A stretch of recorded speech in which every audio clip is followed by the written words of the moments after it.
एक मिनट में लगभग हम 12 से 16 बार सांस लेते हैं, यानी 24 घंटे में 20 से 22,000 बार। लेकिन जिस साफ हवा में हम सांस ले रहे हैं, क्या यह हवा हमारे लिए सेफ भी है? नमस्कार, मैं हूं गोविंद तोमर और एक लंबे ब्रेक के बाद हाजिर हूं आप सबके सामने। आज के इस वीडियो में हम बात करने वाले हैं एयर पोल्यूशन की। एयर पोल्यूशन की जब भी बात होती है, पहली बात जो हमारे दिमाग को स्ट्राइक करती है वो है गैसेस। कि कुछ गैसेस ऐसी हैं जो एयर को खराब करती हैं और हमारी हेल्थ पर भी एक बहुत बुरा प्रभाव डालती हैं। लेकिन आज हम एयर में गैसेस के अलावा भी एक सबसे इंपॉर्टेंट कंटामिनेशन की बात करेंगे, जो है पार्टिकुलेट मैटर। आपने न्यूज़ में सुन ही लिया होगा पार्टिकुलेट मैटर 2.5 या पार्टिकुलेट मैटर 10 के बारे में। इसको शुरू करने से पहले छोटा सा इंट्रोडक्शन लेते हैं एयर पोल्यूशन से।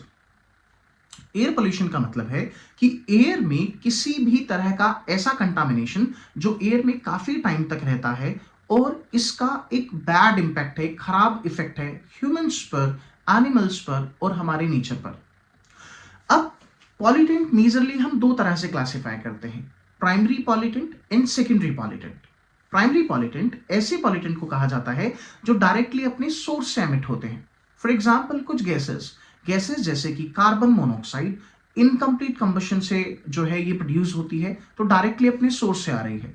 सल्फर के ऑक्साइड या नाइट्रोजन के ऑक्साइड जो व्हीकल से जो एमिशन होता है उससे ये प्रोड्यूस होते हैं। तो ये तो हुए प्राइमरी पॉल्यूटेंट। या फिर पार्टिकुलेट मैटर, ये भी एक तरह का प्राइमरी पॉल्यूटेंट ही है। इसके अलावा कुछ रेडियो एक्टिव वेस्ट भी होते हैं जो कि प्राइमरी पॉल्यूटेंट में ही कैटेगराइज होते हैं।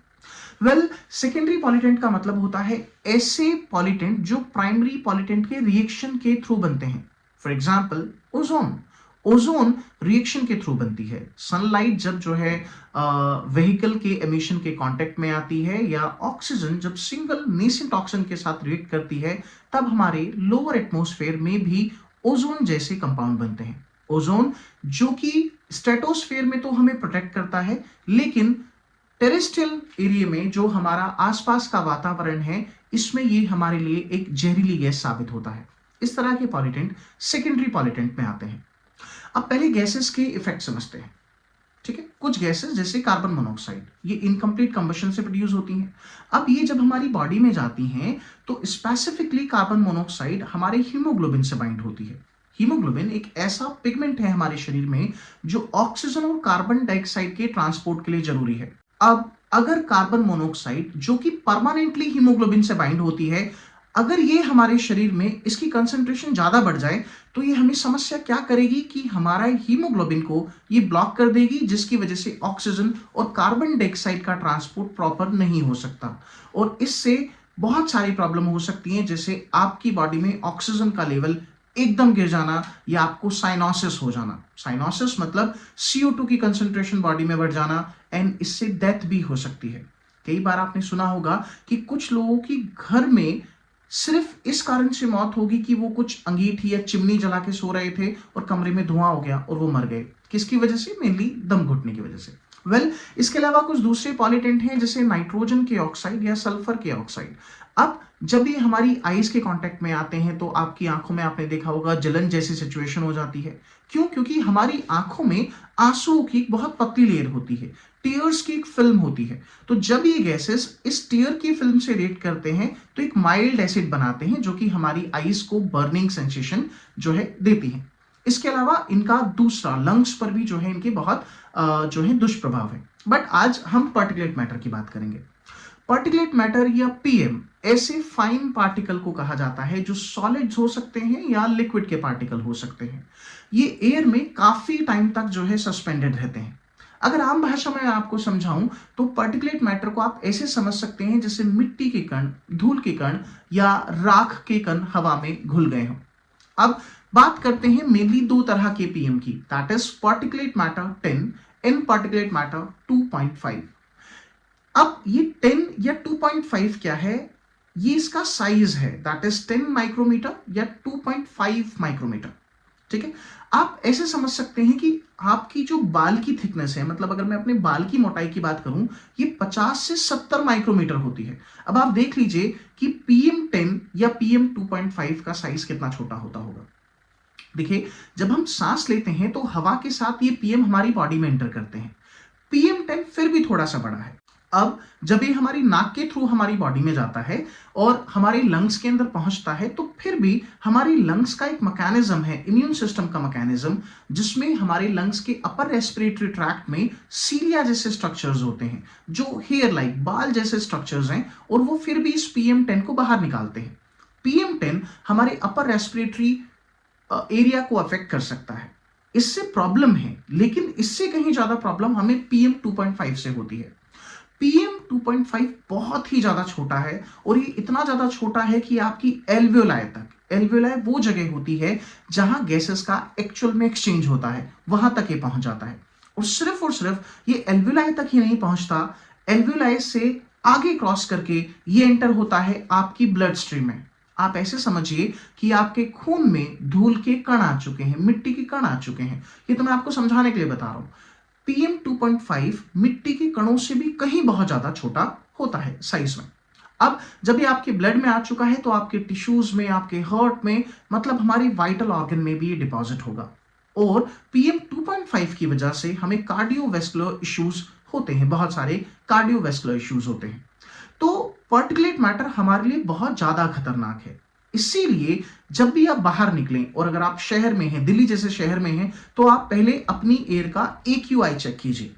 AQI होता है एयर क्वालिटी इंडेक्स, मतलब एक ऐसा माप जो ये बताता है कि आपकी हवा कितनी शुद्ध है। AQI में कुछ पैरामीटर्स होते हैं, और इन पैरामीटर्स की वैल्यू के साथ इनका कलर भी होता है, जो ये इंडिकेट करता है कि हमारे आसपास के वातावरण की वायु कितनी साफ और स्वच्छ है। ये AQI निर्धारित करता है। Well, coming back to 2.5 PM। अब देखिए, कुछ और बातें करते हैं।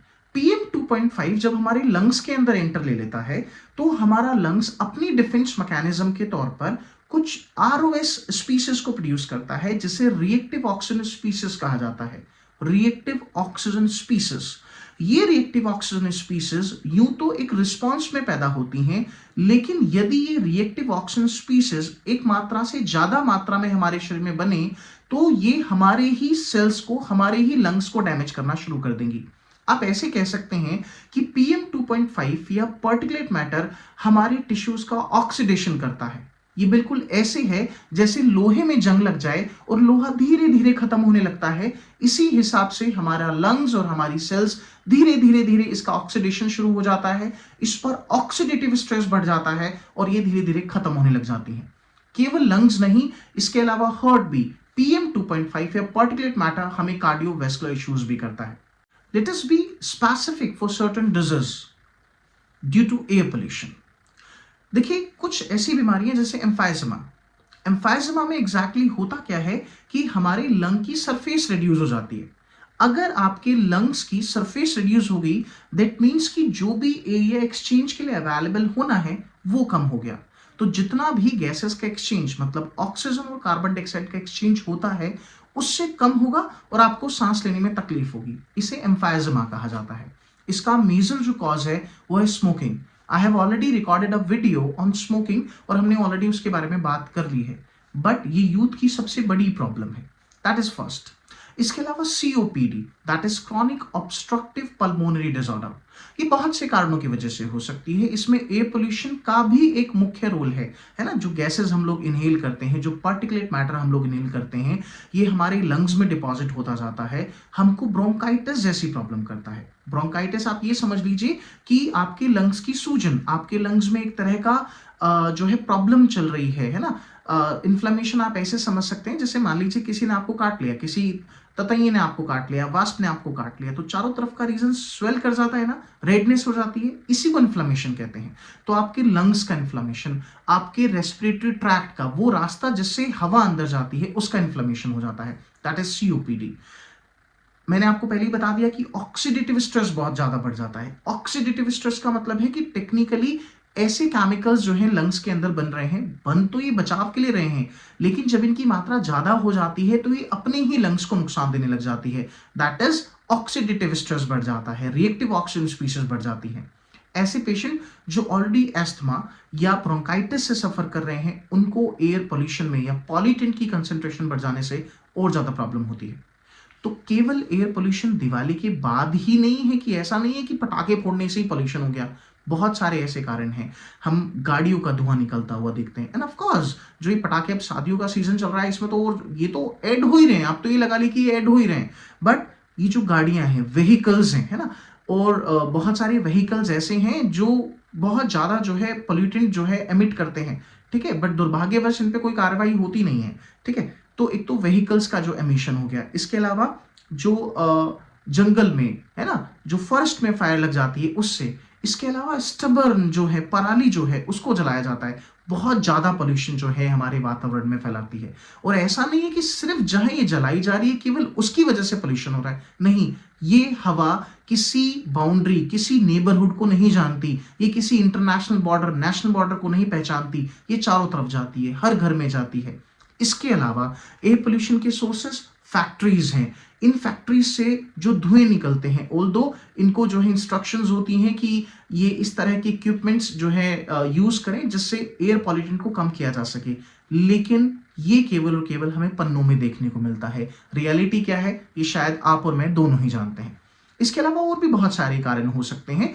हम अपने घरों में भी जो है पॉल्यूटेंट, और रादर ऐसा नहीं है कि हम सिर्फ आउटडोर जब जाते हैं तभी हम पॉल्यूटेंट के कांटेक्ट में हैं, अपने घर के अंदर भी हम पॉल्यूटेंट के कांटेक्ट में हैं। फॉर एग्जांपल धूपबत्ती जलाते हैं हम लोग, उससे पॉल्यूशन होता है, ठीक है, हम लोग को तो लग रहा होता है, बट ठीक है, देखिए आस्था की बात है तो इसके बारे में अपन ज्यादा बात करेंगे नहीं, but it is a pollutant also.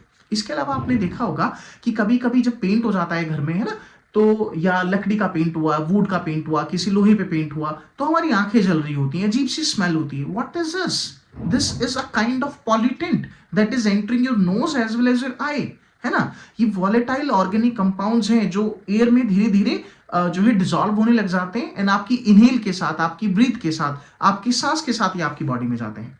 तो ये सारी चीजें पोल्यूशन को ऐड करती हैं। तरीका केवल एक है, हम सब धीरे धीरे खुद से स्टेप लेना शुरू करें और मिनिमम से मिनिमम एक काम अपने लाइफ में जरूर करें, वो है let us start planting trees. देखिए लास्ट में हम एक बात ये समझते हैं कि हवा एक शेयर्ड रिसोर्सेज है।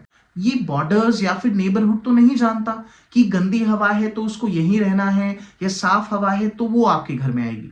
इसीलिए जब भी आप आगे से कहीं पर भी कुछ भी जलता हुआ देखें, जो कचरा है आप उसे जलता हुआ देख रहे हैं, या आप रेड लाइट पर किसी गाड़ी का इंजन ऑन होते हुए देखें, या ऑन होता हुआ देखें, या आपको उसमें से धुआं निकलता हुआ दिखाई दे, तो सिर्फ आप ये ना सोचें कि ये आपके आसपास या आपको नहीं अफेक्ट करेगा या सिर्फ दूसरे लोगों को अफेक्ट करेगा। ये वो ही पॉल्यूटेंट हैं जो घूमकर आपके घर में पहुंच रहे हैं, आपके परिवार को पहुंच रहे हैं। हमें और आपको मिलकर इन सब बातों का ध्यान रखना पड़ेगा।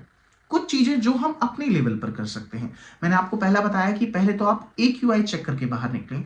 दूसरा, अगर मास्क की जरूरत है तो यूज प्रोटेक्टिव मास्क। देखिए केवल कपड़ा बांधने से या रुमाल बांधने से या मफलर लपेटने से ये जो छोटे पार्टिकल्स हैं इनकी एंट्री नहीं रुक जाती। यूज स्पेसिफिक मास्क, और ज्यादा ओवर स्मार्ट ना बने कि बहुत से लोग होते हैं कि नहीं नहीं हमें तो कुछ नहीं होता जी, हम तो मास्क नहीं लगाएंगे, हम तो ये नहीं लगाएंगे। ऐसा कुछ नहीं है, होने के लिए कभी भी किसी को कुछ भी हो सकता है। So stay safe and breathe safe and make sure the one thing that we can do to save our environment is that we can plant trees. आप अपने रूम में कुछ प्लांट्स लगा सकते हैं, आप बाहर कुछ प्लांट लगा सकते हैं, आप अपने घर में प्लांट लगा सकते हैं। एक प्लांट जो मैं आपको सजेस्ट करूंगा दैट इज बेनियन ट्री। एक वीडियो बनाएंगे बेनियन ट्री के बारे में जिसमें मैं आपको ये बताऊंगा कि बेनियन ट्री पार्टिकुलेट मैटर को भी अब्सॉर्ब करता है। So everyone, will see you now in the next video. Till the time, do share, do like and do subscribe to the channel. Thank you.